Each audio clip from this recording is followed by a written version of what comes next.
Oi, Mendes, tudo bem? Peraí que eu vou arrumar aqui. Melhorou? Agora. Eu vou gravar de novo a áudio arcadismo, porque o som não foi, não sei o que aconteceu. Eu acho que é o microfone do fone de ouvido que eu uso, ele dá uns bizil. E aí o som não foi, não tive como recuperar aí. Eu só cheguei hoje, então tô gravando, tá? De novo, perdão. A gente vai falar sobre o arcadismo. O arcadismo é uma escola, eu costumo dizer que é a escola do fingimento. Por quê? A gente vai ver que o contexto do arcadismo é um contexto que está associado ao iluminismo. E logo ele é uma poesia racional. Mas ele também está ligado ao período de revoluções burguesas, como a Revolução Gloriosa, como a Revolução Francesa também, que é o contexto do romantismo. Então o arcadismo está entre o barroco e o romantismo, e ele é a parte racionalista. Entre essas duas escolas, que vão conversar diretamente com a religiosidade, cada um da sua forma, o barroco o arcadismo é essa porta racional no meio dessas duas escolas. Só que o barroco, ele vai escrever sobre essa racionalidade com a natureza, em comunhão com a natureza, essa busca da tranquilidade. Por que eu falo que é uma escola de fingimento? Porque ele, no local que ele está escrevendo na Arcádia, né, que é um monte grego, um monte do Olimpo grego, onde vivem os pastores, as ninfas, por isso o nome é arcadismo. E aí a gente já pode ver que ele é uma poesia neoclássica que volta lá para conversar com os mitos da Grécia, assim como Camões fez no quentismo ou no classicismo português. O nosso quentismo não fez isso, né? Mas o português fez. O arcadismo faz isso também, procura figuras mitológicas gregas, e principalmente o Monte do Arcádio, mas ele não está no campo. Os arcadistas, tanto os brasileiros quanto o português, ele está na cidade, só que ele está escrevendo sobre o campo, sobre essa tranquilidade, sobre essa simplicidade do campo. Por isso que eu falo que é uma poesia de fingimento, né? Eles falam sobre o cotidiano, eles valorizam a natureza, eles idealizam a mulher, e a mulher, ela não é nem tocada. E a mulher vai voltar a ser tocada só na terceira geração romântica. Então, essa mulher, ela está no plano do desejo, sem toque, tá? Os valores são gregos clássicos, os valores são grego-romano, ele tem o equilíbrio, a busca da perfeição, é a busca de um homem simples, então a linguagem é simples para a época, deixar bem claro, não é uma linguagem barroca, cheia de raciocínio lógico, cheia de figuras de linguagens, é uma linguagem mais simples, mas mesmo assim é mais simples para a época, tá? E eles usam muito pseudônimo também, porque eles estão escrevendo não sobre o que eles vivem, mas sobre o que eles gostariam de viver. Então, eles transportam esses sonhos para uma pessoa, essa pessoa que vive no campo. No arcadismo português, a gente tem um principal nome, que é o Manuel Maria Barbosa Bocage, do Bocage, né? E a gente vai chamar ele de Bocage. Ele é filho de um advogado burguês, e ele vai escrever sobre o campo também. A gente precisa saber que a musa dele era Gertrúdia e seu pseudônimo é Humanus Sadino. Ele vai escrever sonetos diversos, é a principal obra dele, sempre na forma clássica do soneto, e ele vai falar sobre o rio, principalmente o rio Sado, e aí ele vai falar sobre como é gostoso se banhar no rio, como é gostoso viver essa experiência no rio, tá? Se banhando no rio, em comunhão com a natureza. Aí eu trouxe alguns clichês arcades ou vocabulários que você tem que saber do arcadismo, que eles recorrem muito ao latim, né, ao vocabulário latim. Então a gente tem que saber o fugere urbem, que é o principal, que centraliza tudo do arcadismo, que é o fugir da cidade. Os poetas vivem no campo, eles lembram os antigos habitantes da Arcádia, né, o Arcade, que é um Olimpo grego. O Inquitrucati, nossa, falar latim é bom demais, fácil. Deixa eu esperar passar o caminhão. Bom, ótimo estar em casa, porque assim, um barulho atrás do outro. O Intrulha Truncade, que é para você cortar o inútil. Você pode viver com o simples, você não precisa de tudo isso. O Carpindim, que não tem mais o peso do barroco, porque o Carpindim do barroco ele tem o peso de aproveita o dia, aproveita a vida, porque você vai morrer. O carpe diem do arcadismo não, é colha o dia. Viva o dia pode ser prazeroso, o dia pode ser simples, então viva. Tá vendo que no barroco ele tem um peso, no arcadismo ele não tem simplicidade. E é bem isso, sabe? A escola barroca ela é bem mais pesada que a escola arcadística. O Loucos Amêndoas, que é isso, você vai procurar um local tranquilo para você morar. O Aura Medíocres, que mostra muito esse viés racionalista do arcadismo, que o aluno tem muita dificuldade de marcar, porque ele pensa numa visão preconceituosa, que se a gente está falando de campo, a gente não pode falar de algo racional. E pode, os arcadistas estão no campo falando sobre o racionalismo. Essa aura medíocre buscar o equilíbrio em tudo. Aristóteles, a temperança, busque o equilíbrio, equilibre suas emoções. E eles não, esse equilíbrio busca o acúmulo de riquezas. Porém, os nossos arcades são burgueses e são ricos. Então, eles estão pregando algo que eles não vivem.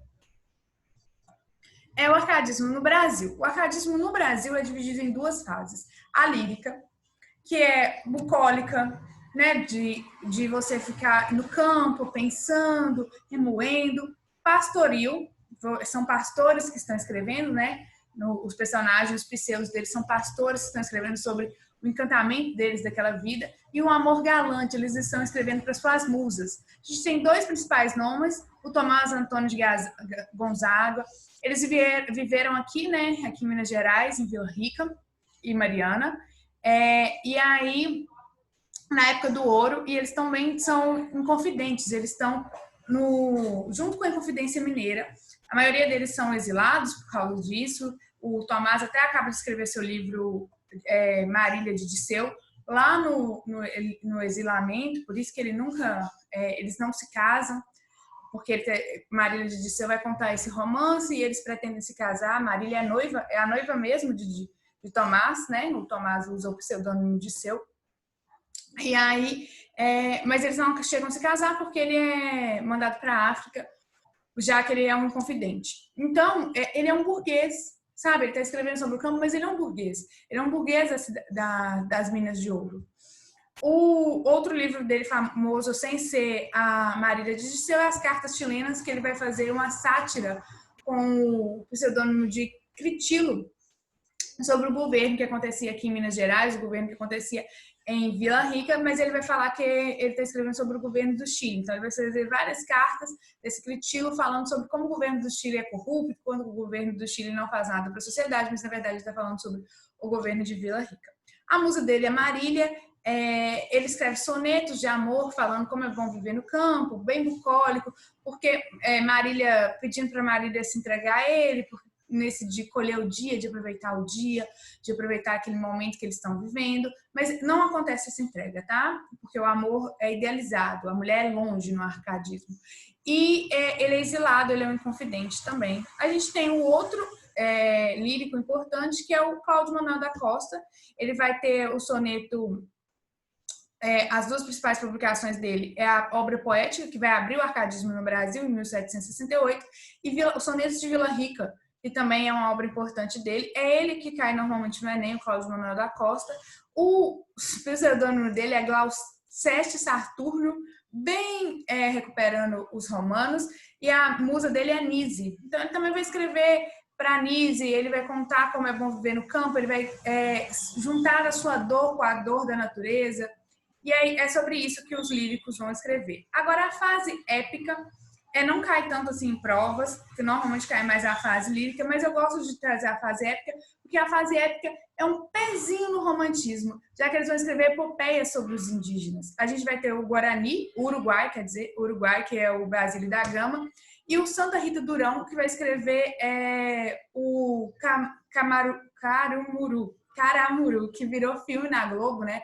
Que conta a história do espanhol que vem aqui para o Brasil e se apaixona por duas índias irmãs. E aí ele vai contando a epopeia desses indígenas, do Caramuru, que significa filho do trovão. Ele se apaixona por Moema e Paraguaçu, mas como ele vai para a Europa, ele tem que casar com uma só e ele escolhe Paraguaçu.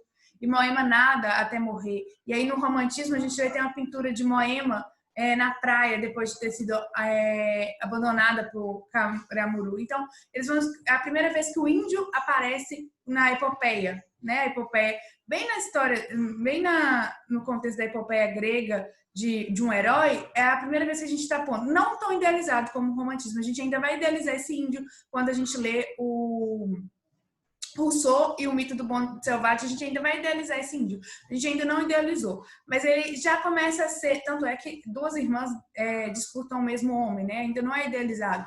Mas a gente já começa a pôr o índio como nosso herói nacional, como nosso herói em busca de aventura. Agora a gente vai fazer duas questões do Enem. Essa é do Enem 2014, 2003, se eu não me engano. É um texto do Cláudio Manuel da Costa. Torna a ver vós, ó montes, ó destino, a que me torna a pôr nestes outeiros, onde um tempo os gasbões deixei dos grosseiros, pelo traje da corte rico e fino. Então ele está falando, olha, voltei para os montes, mesmo que uma vez eu fui burro e deixei isso para lá, para querer estar na corte, para ser rico e fino, isso não vale a pena. Aqui estou entre almendro, entre cortino, os meus fiéis, os meus doces companheiros, vendo correr os míseros vaqueiros atrás do seu cansado desatino.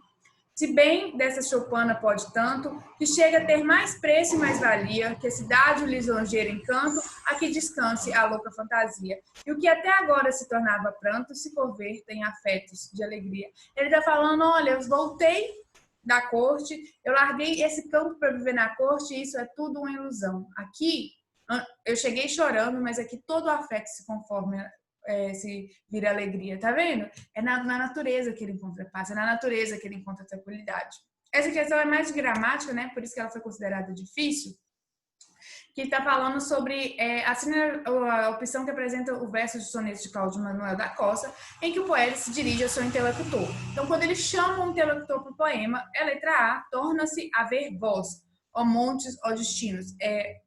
Volte a ver os montes, tá vendo? Você voltou a ver isso. Então é a primeira vez que ele chama. Nas outras opções, ou nas outras alternativas, como B, D, não há presença de um direcionamento com o interlocutor. E no trecho C, os meus fiéis não está funcionando como interlocutor, está conversando com o verso interior. Eu vou parar aqui porque gramática não é muito meu forte, eu só consegui fazer a análise da questão. Mas qualquer outra dúvida, vocês me chamam que a gente tenta resolver, tá? O soneto sétimo, que caiu também no Enem, esse do Enem 2016, do Cláudio Manuel da Costa também. Onde estou? Este sítio desconheço. Quem fez tão diferente aquele prado? Tudo outra natureza tem tomado. E em contemplá-lo, tímido, esmoreço. Uma fonte aqui houve? Eu não me esqueço de estar a ela de um dia reclinado. Ai, em vale, um monte a está mudado. Quando pode dos anos progresso, as árvores aqui vi tão florescentes que vaziam perpétua primavera. Nem tronco vejo agora decadentes. Eu me engano, a região não era esta, mas que venho a estranhar se estão presentes. Meus males, contudo, degenera. Esse poema, eu acho que ele é meio ruim, mas eu não sei recitar esse poema, mas com a entonação certa. Mas esse poema está falando que o progresso está transformando a natureza e esse progresso que afeta a natureza também afeta ele e leva a mais tristeza. Então esse soneto é muito atual para uma redação sobre desastres ambientais, por exemplo. A gente pode falar que a natureza, que a natureza, ao sofrer esse progresso, que o homem ao sofrer esse progresso, né, chamado de progresso, ela vai ser mudada e às vezes não vai ser mudada para o bem, ela vai ser mudada para o mal, vai gerar transtorno, vai gerar tristeza. Então, será que é um progresso mesmo? Então, dá para fazer esse jogo numa redação sobre desastres ambientais usando o soneto sétimo do Cláudio Manuel das Costas. Do Cláudio Manuel da Costa. No soneto de Cláudio Manuel da Costa, a contemplação da paisagem permite eu lírico uma reflexão que transparece uma angústia provocada pela sensação de solidão? Não. Isso é bem romântico, tá? O romântico vai ter principalmente a segunda geração, que vai ter essa ideia de ficar sempre sozinho, vai querer a morte. O Arcade não. Ele até gosta de ficar sozinho na natureza com a sua amada. É tudo que ele precisa, sua amada é a natureza. Letra B, resignação diante das mudanças do meio ambiente. Ele não está resignado. Ele está meio que olhando essa mudança e vendo que essa mudança na terra, na natureza, também reflete nele, não de uma forma boa. Dúvida existencial, segunda geração romântica. Por que eu existo? Por que eu sofro tanto? Isso é segunda geração. D, intenção de recriar o passado por meio da paisagem. Nem sei se tem uma escola que faz isso, não me vem à cabeça, mas o arcadismo não faz isso. Letra E, empatia entre o sofrimento do eu e a agonia da terra. O homem Arcade, ele vive em comunhão com a natureza. É isso que ele busca. Então, se a natureza sofre, ele também sofre. Se ele tem agonia, essa agonia é refletida na Terra. Por isso, a letra E, ela foi considerada média. E aí eu fiz um comentário sobre a questão. É isso, gente. Desculpa de novo o problema do som. Agora foi. Espero muito. E a gente se vê na próxima aula. Beijos!